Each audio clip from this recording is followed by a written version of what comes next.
Bro, Vijaya பிரபாரம் bro, சம்மந்தமே இல்லாமல் குறுக்க முறுக்க ஓடாத. நீலாம் எங்கள் லிஸ்ட்லேயே கிடையாது. உங்கள் அப்பா கேப்டன், அந்த ஒத்த மனுஷனுக்கு தான் மரியாதை, உனக்கெல்லாம் கிடையாது. என்னது ஓடு ஓடு ஓடு ஓடுறா டேவா? யாரை பார்த்து டே? உனக்கு திமுக விசுவாசத்தை காட்டணும் அப்படின்னா திமுகக்கு அடியில் போய் முட்டு கொடு. அதை விட்டுட்டு இங்கே வந்து சம்மந்தம் இல்லாமல் கத்தாத, ஓகேவா? ஸோ இன்றைக்கி நம்ம யாரை பற்றி பேசிகிட்டு இருக்கோம் அப்படின்னு கேட்டிங்கன்னா, விஜய பிரபாரன் கேப்டன் விஜயகாந்த் அவருடைய மகன். அதாவது இப்போ இன்றைக்கி வந்து பார்த்தீங்கன்னா, தேசிய முற்போக்கு திராவிட கழகம் தலைமையில் கர்நாடகா எல்லை, நம்ம தமிழ்நாட்டு எல்லையில் வந்து உட்காந்துட்டு ஒரு போராட்டம், ஒரு ஆர்ப்பாட்டம் மாதிரி பண்ணியிருக்காங்க. எதுக்கு கேட்டிங்கன்னா, இந்த காவிரி நீர் பிரச்சனையை வச்சு தானே இப்போ எல்லா கட்சிகளும் ஒரு அரசியல் பண்ணுது தமிழை வச்சுக்கிறதுக்கு எதிராக. ஸோ அதனால் இவங்களும் பார்த்தீங்கன்னா தங்கள் பங்குக்கு திமுக விசுவாசத்தை காட்டுறதுக்காக இவங்க ஒரு வித்தியாசமாக நாங்கள் வந்து பார்த்திங்கன்னா ஒன்று பண்ணுறோம் அப்படின்ட்டு இன்றைக்கி வந்து பண்ணிகிட்டு இருந்தாங்க. அதில் தான் பார்த்திங்கன்னா இந்த தேசிய முற்போக்கு திராவிட கழகத்துடைய தலைவராக இப்போ இருக்கக்கூடிய பிரேமலதா விஜயகாந்த் அவர்கள் அப்படியே ஒரு கோஷம், சிஎம்அங்கிள் அரிசி விலை ஏறி போச்சு, டெல்டா காஞ்சி போச்சு. அதாவது திமுக அப்படி விசுவாசத்தை காட்டுறாங்களாம். ஏன்னா திமுக தலைவர் மு.க. ஸ்டாலின் அவர்ல முதலமைச்சர் விஜய் அவர்கள் தேர்தல் பிரச்சாரத்தில் அங்கிள்னு நக்கல் பண்ணார்ல, அதுக்கு பதிலடியாக இவங்க வந்து இந்த அம்மா வந்து நக்கல் பண்ணுறாங்க. இந்த அம்மா மேலே சரி கேப்டனுக்காண்டி ஒரு மரியாதை, அதனால் இவங்களை விட்டுறலாம்.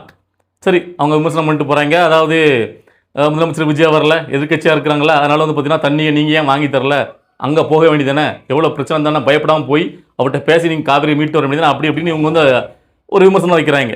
அதை நம்ம கடந்து போயாச்சு, ஓகேவா? ஆனால் அதுக்கப்புறம் அவருடைய மகன் விஜய பிரபாகரன் வராங்க.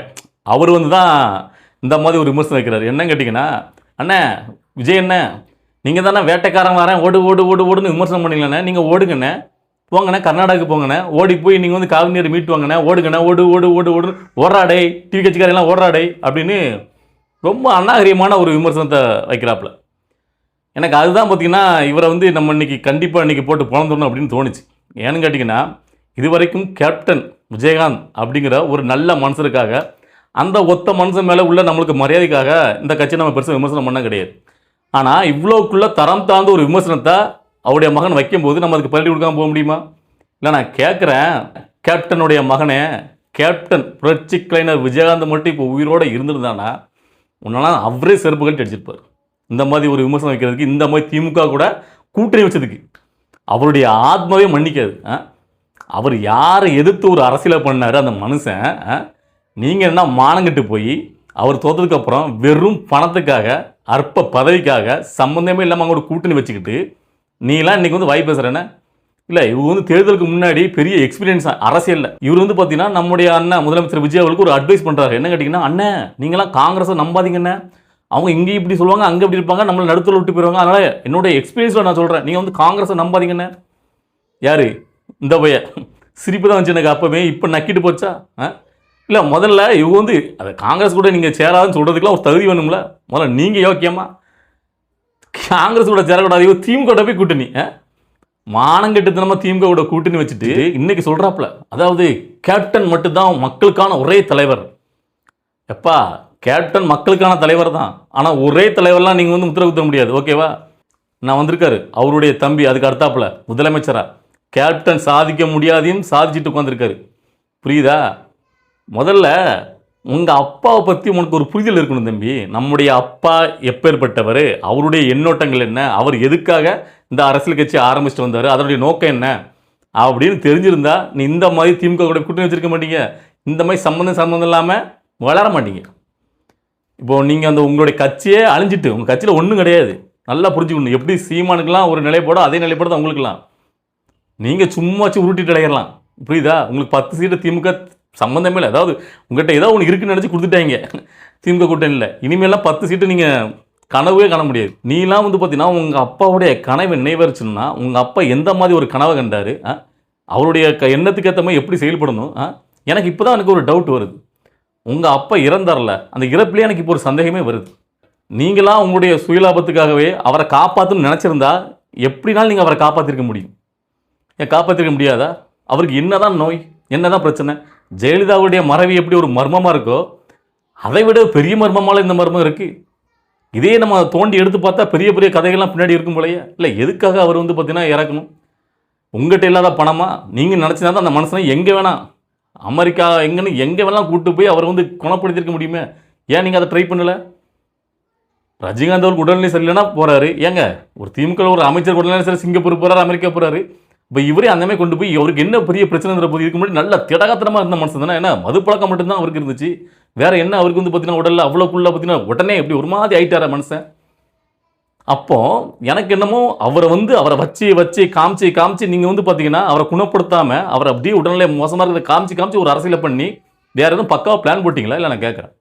எனக்கு அப்படி தான் தோணுது. இது வரைக்கும் நம்ம இப்படிலாம் பேசணும்னு நினைக்கவே இல்லை. இன்னைக்கு இந்த விஜயபிரபாரன் பேசுனதுக்கு அப்புறம் தான் நமக்கு இதெல்லாம் பேசணும்னே தோணுது. ஏன்னா எப்படி ஒரு அரசியலை பண்ணுறாங்க பாருங்க இவங்க எல்லாரும் சேர்ந்துக்கிட்டு. இல்லை திமுகவிட்ட அந்த கொத்தடிமை விசுவாசத்தை காட்டணுமா, அதுக்காக இன்னைக்கு வந்து பார்த்தீங்கன்னா அப்படியே முதலமைச்சர் விஜய் அவர்கள் அப்படியே விமர்சிக்கிறாங்களாம். வேட்டைக்காரன் தானே நீங்கள் ஓட வேண்டியதுனா, கர்நாடகாவில் ஓடி போய் தண்ணீரை கொண்டு வர வேண்டியதுதானே, இங்கே சீன் போடுறீங்க, நீங்கள் தானே டைலாக் பேசுனீங்க, நான் கூட தான் பார்த்தீங்கன்னா அழகாக இருப்பேன் மேக்கப் போட்டா, என் பேர் விஜயபிரபாரன், விஜய் வருது. டேய் சிரிப்பு தான் வருது. மேக்கப் போட்டா நீயும் விஜய் ஒன்றான்னு கேட்குறேன். ஏதாவது எனக்கு ஒரு தோணுது, சொன்னால் அசிங்கமாகி போயிடும். புரியுதா? நம்ம உருவக்கெளிலாம் பண்ணக்கூடாதுன்னு விடுறேன். இல்லை என்ன பேச்சுன்னு கேட்குறேன். அதாவது ஒட்டுமொத்தமாக இவங்களுக்குலாம் என்ன ஆகி போச்சுன்னு கேட்டிங்கன்னா, அந்த திமுகவுடைய கொத்தடிமை எல்லாத்துக்கும். அதாவது இப்போ எல்லாமே ஒன்று தானே. இப்போ திமுக, அதிமுக, நாம் தமிழர் அப்படிலாம் பிரிச்சுலாம் பார்க்க வேண்டாம். எல்லாரும் ஒரே பக்கம் தான், தமிழை வச்சுக்கலாம் மட்டும்தான். இந்த விஷயத்தில் பாஜக தலையிட முடியாதனால மத்தியில் இருக்கிறனால பொத்திக்கிட்டு இருக்கு. ஓகேவா? இல்லைன்னா எல்லாம் ஒன்று தான். இவங்க எல்லாம் என்ன நினச்சாங்க கேட்டிங்கன்னா, நம்மளுக்கு கிடச்சி போச்சு அல்வா மாதிரி ஒரு மேட்ரு, காவிரி நீர் பிரச்சனை, இப்போ தண்ணி அவங்க திறந்து விடலை, மழையும் அங்கே பெய்யலை, ஸோ அதனால் இதை வச்சுக்கிட்டு ஒரு அரசியலை பண்ணிடலாம், இவரால் இப்போ என்ன பண்ண முடியும் பார்த்துடலாம், இதை வச்சுட்டு இவருக்கு ஒன்றுக்கு லாய்க்கு இல்லை அப்படின்னு சொல்லி ஒரு பயங்கரமான ஒரு அரசியலை பண்ணணுன்ட்டு வெயிட் பண்ணிட்டு இருந்தாங்க. ஏன்னு கேட்டிங்கன்னா இவர் வந்து பார்த்தீங்கன்னா கர்நாடகாவில் போய் பேச்சுவார்த்தை நடத்த போகிறது இருந்துச்சு. கடைசியில் அங்கே உள்ள சிவகுமார் வந்து பார்த்தீங்கன்னா இப்போ இங்கே பட்டமான சூழ்நிலை தான் நீங்கள் வர வேண்டாம் அப்படி சொல்லிட்டாப்புல. உடனே அது வேற இவங்களுக்கு கொஞ்சம் கூடுதலாகி போச்சு. யாருக்குனவே கர்நாடகா இவங்க போக வேண்டாம் சொல்லிட்டு இருந்தாங்க. இந்த லட்சத்தில் இவர் தான் அங்கே வந்து ரெக்வஸ்ட் வச்சார். அவங்களாம் ரெக்வஸ்ட் வைக்கல. இப்போ பார்த்தீங்களா அவங்களே நீங்கள் வர வேண்டாம் சொல்கிறாரு. டிவிகே சிவகுமாரே சொல்கிறாரு அவங்க தான் என்கிட்ட ரெக்வஸ்ட் வச்சாங்க, ஆனால் இப்போ இங்கே சூழ்நிலை சரியில்லை, நான் வர வேண்டாம்னு சொல்லிட்டேன் அப்படின்னு சொல்லிட்டு ஒரு வாரமாக பயங்கரமான அரசியல். ஆனால் உங்களுக்கு ஒன்று தெரியுமா, அந்த பிரபஞ்சமே அவருக்கு துணையாக இருக்குடா. இன்னைக்கு திறந்து விட்டாங்க பாருங்க. கபினி அணையிலிருந்து வினாடிக்கு 5000 கனடி நீர் சும்மா பீச்சிக்கிட்டு பாஞ்சு வருது தமிழ்நாட்டை நோக்கி. நீங்கள் கோட்டை கட்டி வச்ச எல்லாம் புஸ்வானமாச்சா யாருக்கிட்ட? இல்லை நல்ல மனசுடா, அந்த மனசுக்கு இருக்கிற நல்ல மனசுக்கு யாரும் எதுவும் பண்ண முடியாது. இல்லை எதை கிடச்சி போச்சா இந்த காவிரி நீர் பிரச்சனை. இந்த காவிரி நீர் பிரச்சனை மே 10ஆம் தேதியிலேருந்து தான் ஸ்டார்ட் ஆச்சுன்னா காலகாலமாக இருக்குது. இது வரைக்கும் 75 வருடங்களாக ஆண்ட கட்சியால் ஒன்றும் பிடுங்க முடியல. இது வரைக்கும் எதுவுமே பண்ணலை. அந்த கட்சிகள்கிட்ட போய் கூட்டணி வச்சுக்கிட்டு இந்த விஜயபிரபாரங்களாம் வாய் ஒரு கேடான்னு கேட்குறேன். நீ எல்லாம் அவர் ரேஞ்சுக்கு இல்லை என்னன்னு தெரில, சும்மா வந்து கத்துன உடனே நீங்களாம் வந்து அதை ஒரு பெரிய ஆளான்னு கேட்குறேன். எல்லாரும் தமிழை வச்சுக்கிறது வந்து அமைதியாக இருக்கிறதுக்கு ஒரே காரணம் உங்கள் அப்பா கேப்டன் விஜயகாந்த். அந்த ஒத்த மனுஷனுக்காண்டி தான் உங்கள் மேலே எதுவுமே விமர்சனத்தை பெரிய அளவில் வைக்காமல் கடந்து போயிட்டுருக்காங்க. ஆனால் அதுவே ஓவர் அட்வான்டேஜாக எடுத்துக்கூடாது. ஒரு அளவுக்கு தான் பொறுமை. இல்லை நான் தெரியாமல் இருக்கிறேன், நீ யாருப்பா முதல்ல, நீ தமிழனா? இப்பவும் நல்லா கேட்டுடுங்க. நம்மளுக்கு கேப்டன் விஜயகாந்த் அவர்கள் மேலே இன்னும் மரியாதை இருக்குது. தமிழக மக்களுக்காக நிறைய நல்ல விஷயங்களை பண்ணியிருக்காரு.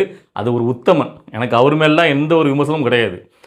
ஆனால் அவருடைய மகனுங்கிற பேரில் இப்போ திமுகவில் கொத்தடிமையாக இருக்கக்கூடிய இவங்க மேலே தான் விமர்சனம். இந்த வீடியோ பார்த்துட்டு நண்பர்கள் நல்லா புரிஞ்சுக்கணும். ஏன்னா என்றைக்கும் எனக்கு வந்து கேப்டன் விஜயகாந்த் அவரில் ரொம்ப ரொம்ப பிடிக்கும். அவரை பிடிக்குங்கிறதுனால அவங்க கட்சியில் இருக்க எல்லாரும் பண்ணக்கூடிய விஷயங்களை பார்த்து நம்மளால் கடந்து போக முடியல.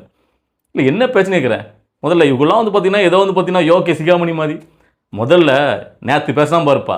எங்களுடைய முதலமைச்சருடைய மகன் உன்னோட வயசில் கம்மியாக தான் இருப்பார், தம்பி தான், கற்றுக்கோ, தப்பு கிடையாது.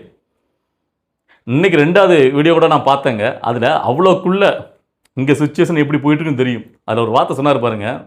அதாவது ஒரு ஹிஸ்டாரிக்கல் வின்னிங் சிஎம் ஆயிருக்காரு எங்கள் அப்பா, ஸோ அதனால் எங்களுக்கு எக்ஸ்ட்ரா கூடுதலாக ஒரு ரெஸ்பான்சிபிள் வந்திருக்கு எங்கள் ஃபேமிலியில் எல்லாருக்கும். ஸோ ஆமாம் அதுதான் உண்மை. ஒரு அப்பா மேலே எவ்வளோக்குள்ள ஒரு மரியாதை, அப்பா எங்களை எப்படி வழி நடத்துகிறார் எல்லாத்துலேயும் அந்த தம்பி பேசுகிறது அவ்வளோக்குள்ளே பார்த்திங்கன்னா ஒரு மெச்சூரிட்டியாக இருக்குது. வளர்ப்புனா அப்படி இருக்கணும். நான் வந்து பார்த்தீங்கன்னா கேப்டன் அவரில் குறை சொல்லலை. கேப்டன் அவரில் அந்த கட்சி பொதுவாக அப்போவே மாறிட்டார். அதுக்கப்புறம் விஜயபிரபாரனை வளர்த்து விட்டவங்க அவங்களுக்கு தான் அது பொறுப்பு சாரும். பேச்சு சரியில்லை. ஓகேவா? இன்னும் முதலமைச்சர் விஜய் அவர்கள் உங்கள் அப்பா மேலே ரொம்ப மரியாதை கொண்டு இருக்கார். அந்த மரியாதை அவருக்கு எப்பவுமே குறையாது. அந்த மரியாதையை நீங்கள் கெடுத்துக்கிறீங்கன்னு சொல்கிறேன். நான் பேச்சை கொஞ்சம் பார்த்து பேசணும்.